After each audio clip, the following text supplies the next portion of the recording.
Oh,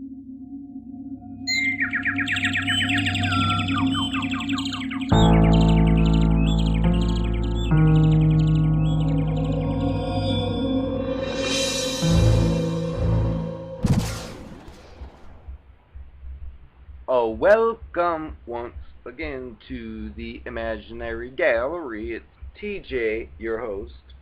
Tonight is kind of weird and also kind of controversial. You see, recently I'd gotten a viewer's request for a specific topic, and it was resting in the back of my mind. Tonight I had the time, so I figured, well, I'll go re-access that question and tailor the response to meet its terms, but for some reason I couldn't find it. I checked the private messages, I checked the public messages, so I'm winging this one. But I do recall it was a controversial yet interesting topic, which is part of the gay world of narcissism, dealing with the controversial subject of the open relationship. In this day and age, with multiple options everywhere and anywhere, not like the olden days where you saw somebody who looked pretty and you wrote a letter to them and said, I think you're pretty, and you waited a week until maybe that person got the letter, and then maybe wrote back a few days later and said, I would like to meet you. Those days are gone. Nowadays, you see a hot chick in the park, you see her on some social media, hey baby, I love your shorts. And within 5 minutes, if she likes you, you're talking.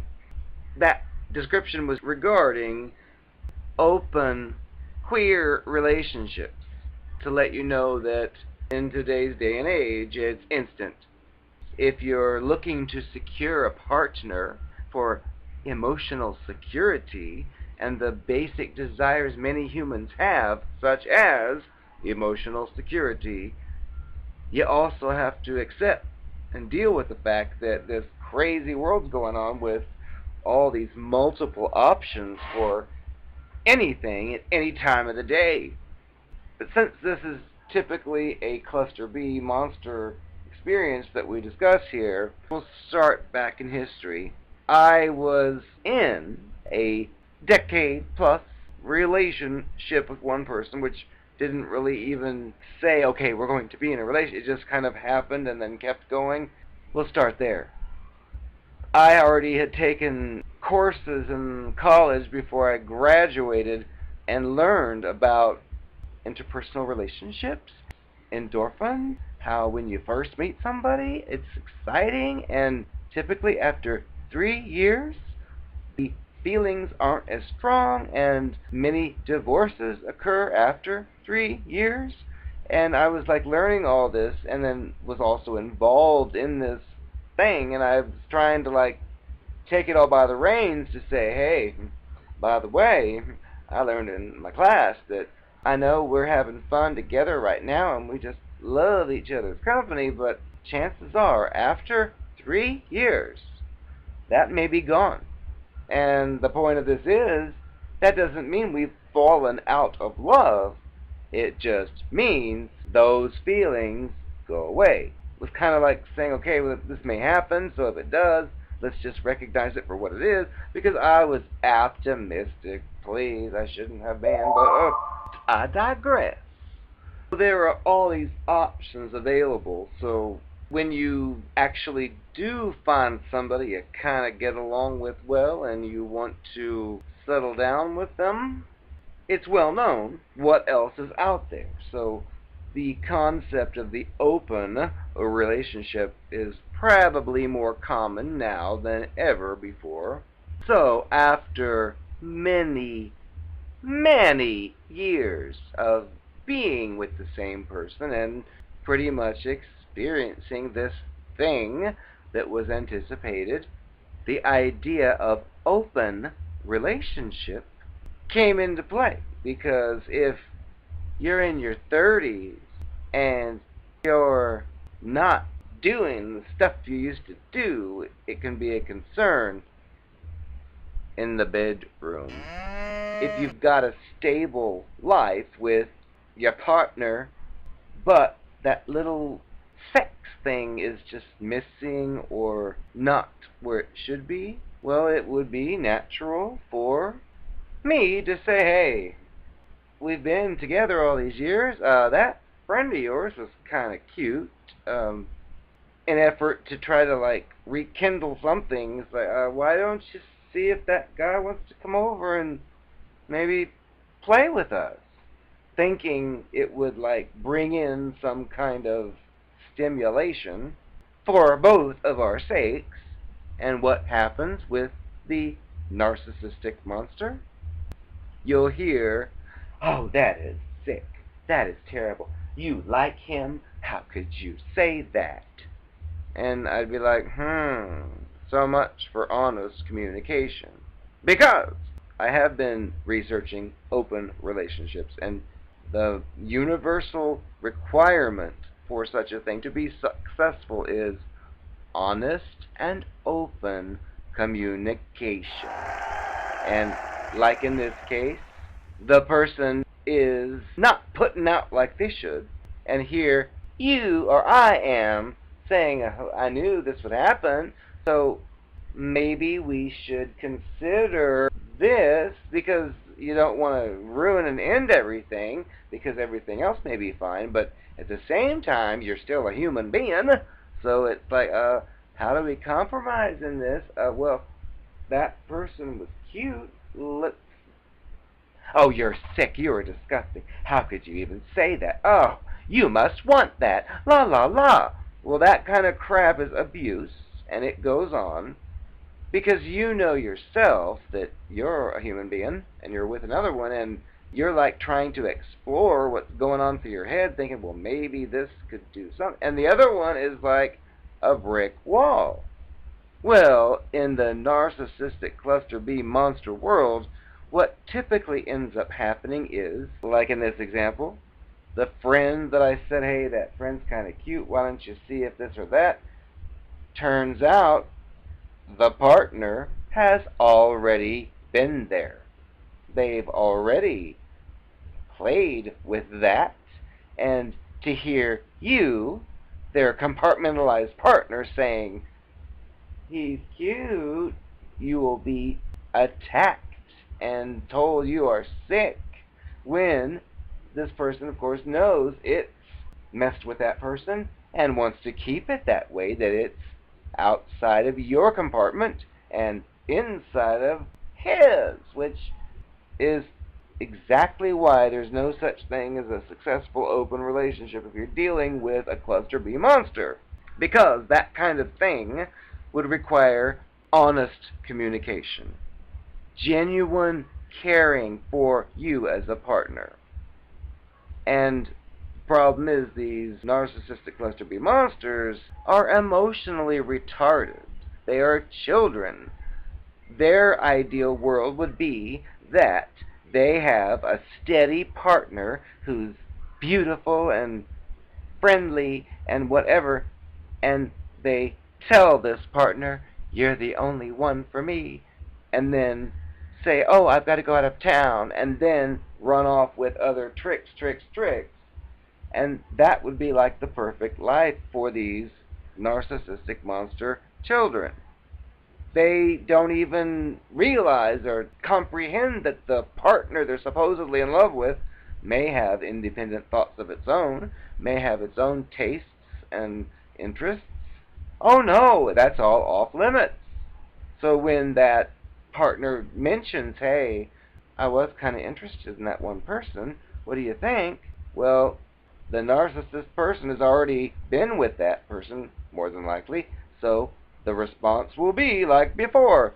Oh, you want that person instead of me? Oh, well, and it's all a fake act, but it just underlines the fact with this type of person, you can't expect any kind of higher level emotional experience, because, face it, the narcissistic monster views sexual behavior as subject-object. They need to get off, there's a hole, they're going to use it. Oh, yes, oh, they did, oh, they're done. So that makes things difficult. Plus the fact that with these gay, queers, and others, there's something called insecurity. So when we're discussing open relationships, if you're dealing with a childlike person, they don't have the ability to empathize. For example, they don't have the ability to think that I'm in an open relationship. I'm going to go make love to this cute person tonight. Well, I hope my partner can find someone just as cute and have fun with him so it's even. That does not exist with these creatures. These creatures would be the ones to sneak off and do that scenario. And then, if they see you doing something similar or pursuing something similar, you'll be chastised. And so, what do you want to be with that person for? Oh, fine, yeah. And it's just disgusting because imbalanced. You see, in the perfect world, it would be this one over here is saying, gee, I think that person is really cute, like I said before, and I hope my partner finds someone he thinks is just as cute. That does not happen.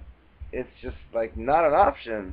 It's like, well, I want to be able to have this here, and he doesn't need to know about it, but he better not dare look at anybody. And my statement about that is that does not work.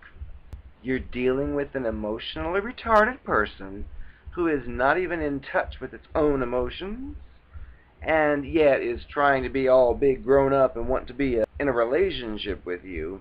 It's very sad because it isn't going to happen with that kind of situation. It covered my older situation that went on for years, and then this person's ex whatever was still a business partner, so we would see each other, and this business partner happened to have picked up a date at a Blondie concert, which is Deborah Harry.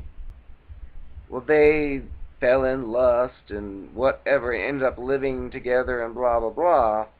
Well, over time, this kid would walk around the home of the ex of the person I was with.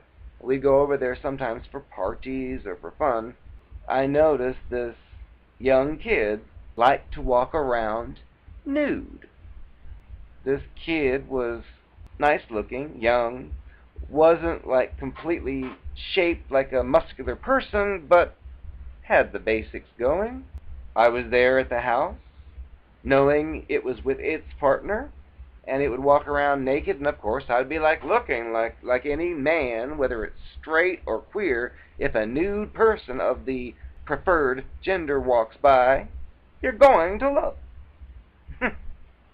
Well, I thought it was kind of interesting and funny, and realized I'd been with this person for all these years and trying to think of ways to deal with these facts, because face it, it's not really natural for two fags to shack up together for the rest of their lives. It just isn't.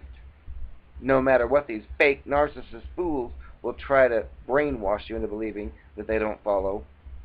But anyway, I was being hopeful. Well, to my surprise, this is probably maybe 7 years into it all, there was a whirlpool, hot tub in the person's backyard, and it was kind of awkward because the person I was with used to be with the owner of the house, but the owner of the house had a kid.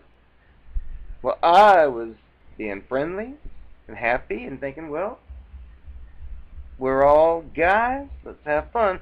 Well, one particular evening in the whirlpool, one of the partners said, something to do with, we're going to have you back over here, and your suits are going to come off. For me, at this point, it was like, wow, really? And I was thinking, what does this mean? At the same time thinking, well, this may just be what is needed. But then again, it was awkward to think that, but wait, the person I'm with is with its ex and the same, it was just weird. But I still thought, So I don't really care because anything will be better than nothing.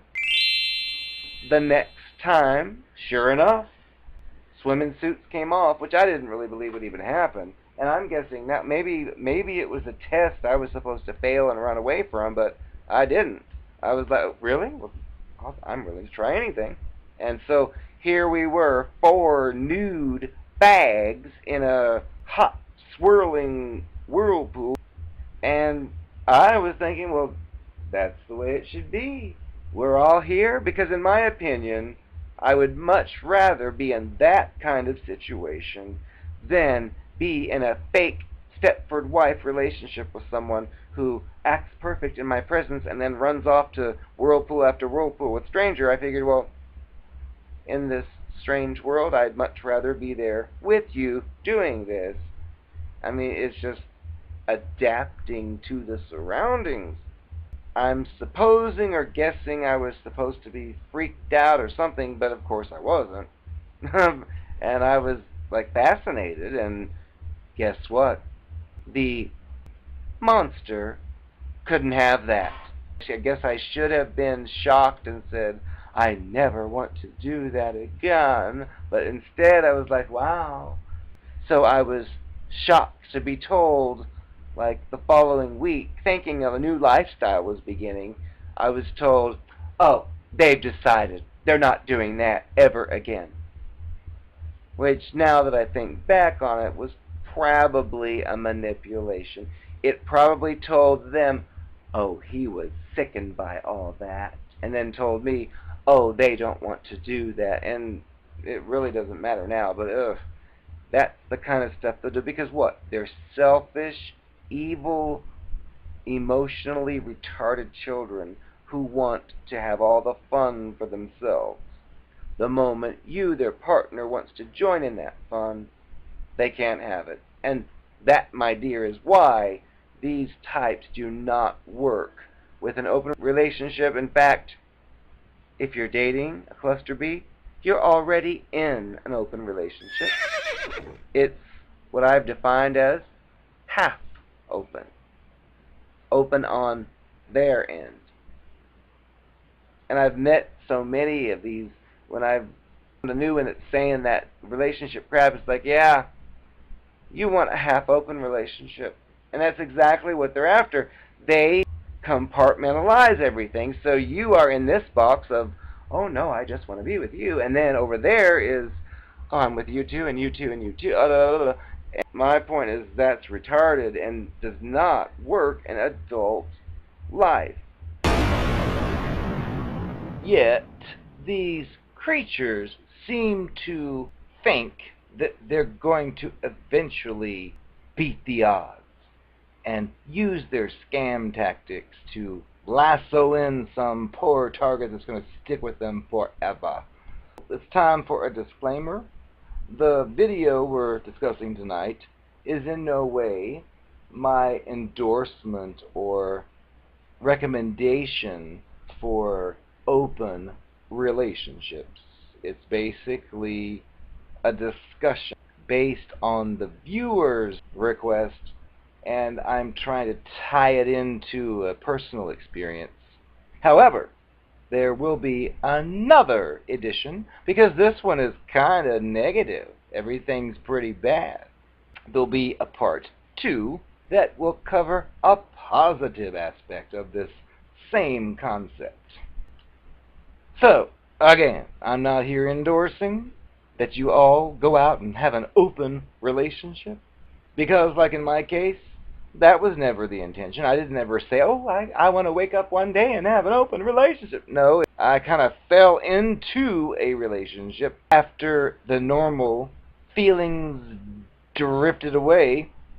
I tried to think of ways to keep things going while understanding the realities.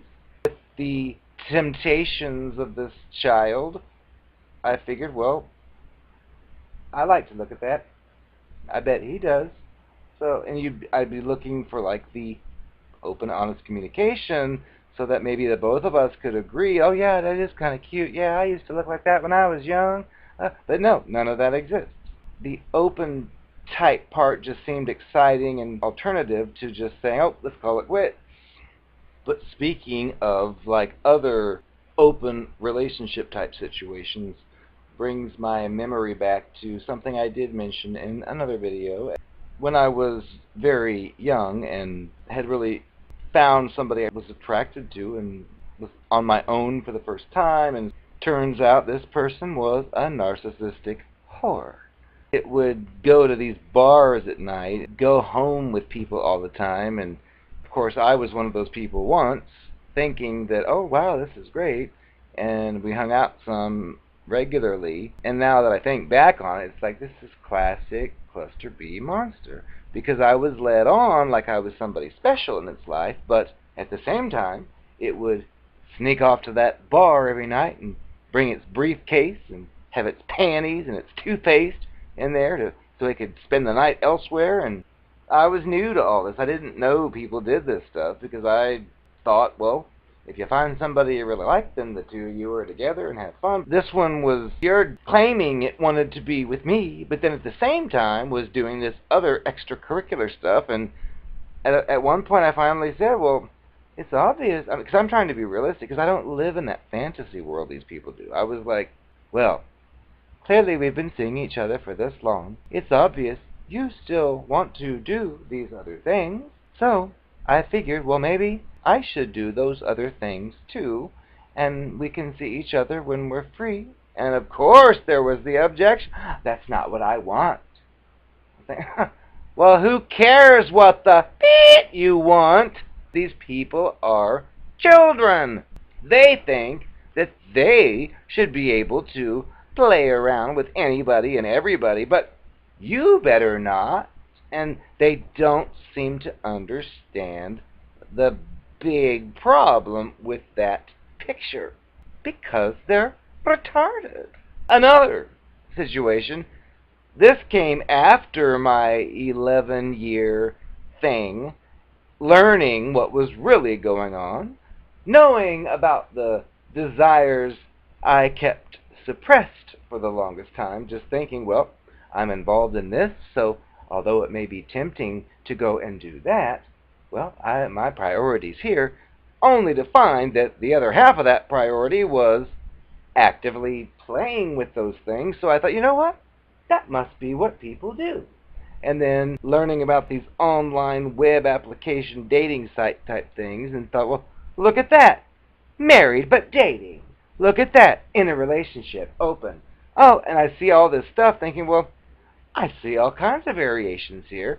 And then I'm thinking about my own situation, thinking, why did I suffer through all those years of nothing when there are other alternatives out there, but didn't waste too much time on that. So at this point I became like liberated, thinking, you know what? Who needs to be with just one person forever? I used to believe that way. Well, then I met another one who I made clear at the beginning, like, we can go out tonight if you want, but just so you know, I'm not looking for any type of whatever, because some of these fools are leeches. You take them out once, and they're like, oh, I'm going to be with you forever.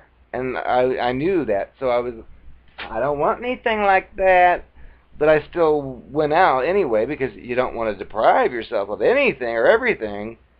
But I watched this particular one too, as we'd have some fun here and there. And at one point I'd mention, like, hey, so what do you think about, because I could see, I mean, it's like I was in tune with the new world, thinking, this is the way people really are.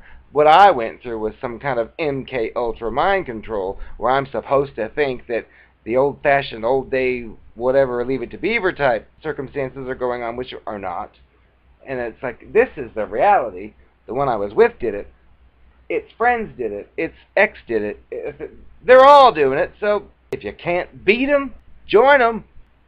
I met some kid who was like saying he didn't want anything either, so I figured, oh, I can vent to this person then. And I would be talking about this type of stuff. Strangely enough, after a few weeks, it became a dunce with the love whatever bomb, and started this, I'm in love with you and whatever. And I'm like, what? Did you not listen to a word I said about the way people are? But the problem is, this type of individual would be claiming this love and, oh, I want to be with you, and like making a relationship sound like it's just a Mary Poppins snap your finger fantasy, and I'd be like, it's not that easy. You can clearly tell someone like this doesn't have a clue what they're talking about. And I just sit back and listen and think, okay. I would like refer to memories from my experience, not to say that my experience is the ultimate, but just when you hear some stupid kid like, oh, if you tell me you love me every day, we'd be happy forever. I'd be like, what fantasy world are you from? Because that's not the way things work. I would bring it, well, oh, really? Well, let's say that you are with me forever, and I become rotten, crusted, and old, and geezer-like, and I say, hey, baby, I want to kiss you. What are you going to do then? Oh, no, that's perfect. I would love you no matter what you look like. And stuff like that crap, and it's like, so you can't get anywhere because it's fake. These people are fake. But I didn't know all that then. So you can't talk them out of their fake fantasy. And then, of course, these are the very same people who you find out secretly have been making love to your brother and your friends and your friends' friends behind your back. And it's all disgusting because it does not have the open, honest communication. Well, of course it doesn't. That would ruin the whole fun of it. I think that's enough for this particular segment where we're comparing the requirements, which will be honesty and open communication, with the reality, which is dishonesty, deception, and lies, lies, lies. Plus, one other bonus would be I've met a few of these cluster B creatures that I would already know the way things work, because who cares what their fake act says of, I only think of you 24/7. It's like, I don't buy that one. But I would bring up stuff like, well, maybe we should find this or that, like open type stuff, just to avoid any of the other nonsense. And I'd hear things like, oh, open relationships, those never work. And I think later, after it's all over, like, yeah, they don't work. And this is coming from a person who is dating you exclusively in your compartment, and then behind your back is with couples and quadruples and any other combination at the same time. But to you, they're, oh, open relationships don't work. And I just laugh at it thinking, yeah, right, because I'm in this box. This other thing's going on at the same time in another box, and it's just retarded. And they try to pass this crap off as reality. Look, let me tell you something about what you call morality. I ain't got none. So when I hear you tell me your stories of how this person did this and did that and it betrayed you, I'm thinking, well, sounds like the other person got the better end of the deal. But I couldn't ever tell you this. I just kept it to myself because clearly you and I are very different. I did try my hand at pretending to share those same kind of values. As you recall, many times you caught me in that contradiction, as you called it. I just changed the subject because that's territory I know nothing about. See, I don't have morality. I don't have boundaries. Fact is, if you and I start to date and I ask you to marry me, and I think your sister or your brother's hot, well, I don't see any reason why I shouldn't be able to be with them too. You only live once. But of course that goes against your strict moral values, so I tried to copy your values, but clearly I didn't do so well, at least as far as you think, because there I was telling you how honest I was, and you caught me in about 50 lies. Well, we can't all be perfect like you.